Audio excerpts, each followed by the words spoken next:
the news that I wanted to share with you guys and Carl as well is that we've had the idea that I'll be doing a similar show to what Carl does in Portugal, but called Good Morning Spain.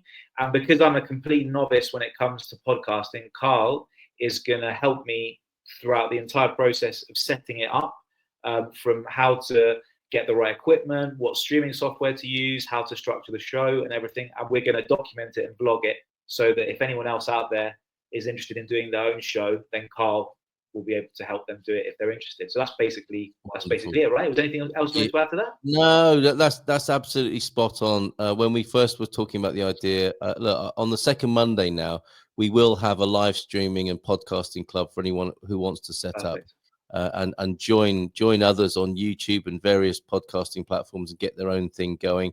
I mean, it's part of moving to Portugal. If you move to Portugal, I think the government are saying you have to start a YouTube channel now. So we can. I met some Americans the other day, Michael, who aren't starting a YouTube channel. I nearly fell over. I nearly fell off my chair. Yeah. Wow. But we want to help with that. We're going to have. Is that something that do you like that? Do you welcome it, or are you kind of a bit like the old school? Because you're the old guard. You've been doing it for longer. You kind of like, I don't like the competition. They don't deserve it. They haven't earned it as much as me.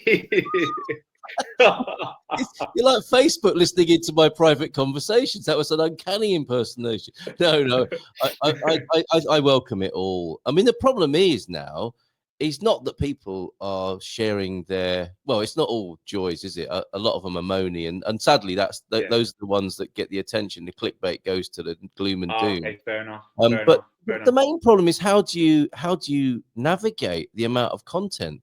This is an extraordinary situation we find ourselves in. I think is that it's great that people are able to create and have access to tools that only professionals and time-served broadcasters had years ago. I think it's really great the democratization, disintermediation of the media. It's really a really good thing that's happening. But then that means there's so much material online, and that becomes a different job, an extra job to discern and work your way through all that sort of stuff. And we're going to add to it, Michael.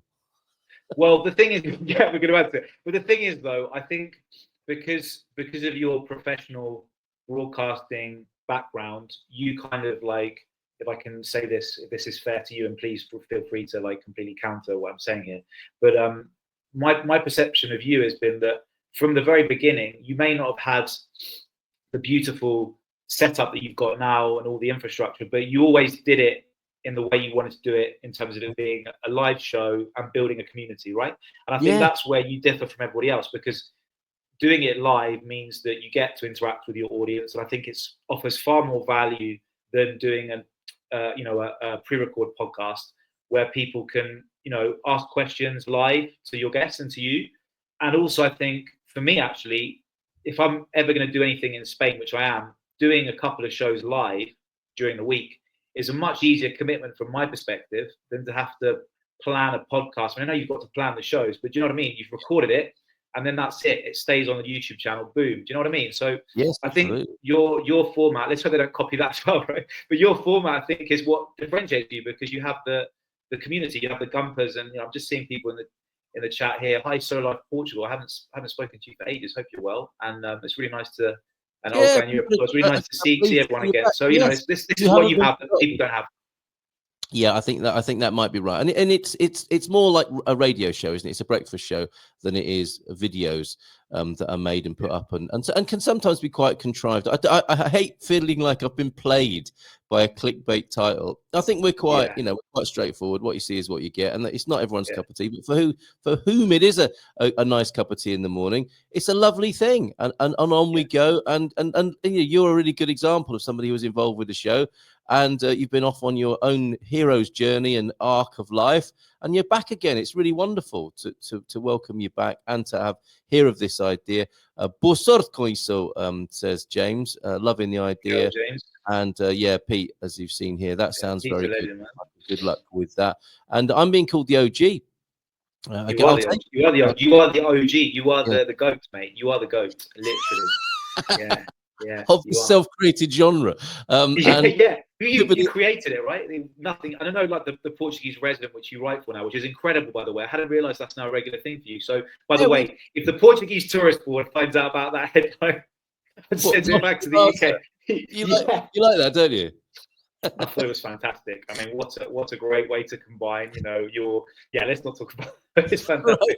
This is more than a community; it's family. So there you go. That's a lovely thing to hear, Jackie, how you experience it. And Nubianet, we've got Nubianet coming in from California. I know more people moving to Spain. Many people living in California already have some Spanish language. So this is a great thing. And yeah, look, good to see Michael again. You've got fans. Hi, Paul. Oh, bless him. Well, it's really nice to see everyone. No, but do you know what, guys? What I love about this is that there's so many good things about doing a pan-Iberian show, or at least having part Spanish now as well, because you've got two countries that border the Iberian Peninsula that couldn't be more different in terms of their culture, but complement each other so well. And whether you're someone who's been living in Portugal and perhaps thinking about Spain or thinking about getting to know Spain better, you've got such easy access to a country which has so much more to offer, just like Portugal, more than Lisbon and Oporto. Spain has far much more to offer than just Madrid and Barcelona. And that's something that I'd love to sort of share with everyone. And also to help the Portuguese community with any people living in Spain or outside of Spain that would watch Spanish content, that might want to watch Carl's content and be interested in moving to Portugal. So I think they can both complement each other. And maybe we can dispel the myth from the Portuguese perspective that no good wind or marriage came from Spain. You never know, right? We can maybe change the mindset. We can exacerbate it. Yeah, exactly. Yeah, if you are thinking of having a Iberian marriage, we could report on that, couldn't we, Michael? We could track the progress to see, ill winds and bad marriages, if that's true or not. I think you're right. There is a wonderful and it's underutilized or under-acknowledged, the Iberian mass, this huge population with the two countries, and I love the interplay between the two cultures. So it's going to be my pleasure to help you start Good Morning Spain. Thank you so much, buddy. I'm really excited. What you're going to call it. And when we were talking before, we were thinking, okay, so the Iberian phone-in can come back, can't it? I can do my show, you can do your show, and then we could do a joint show where we're welcoming people to call in from all over the Iberian Peninsula, which could be hilarious.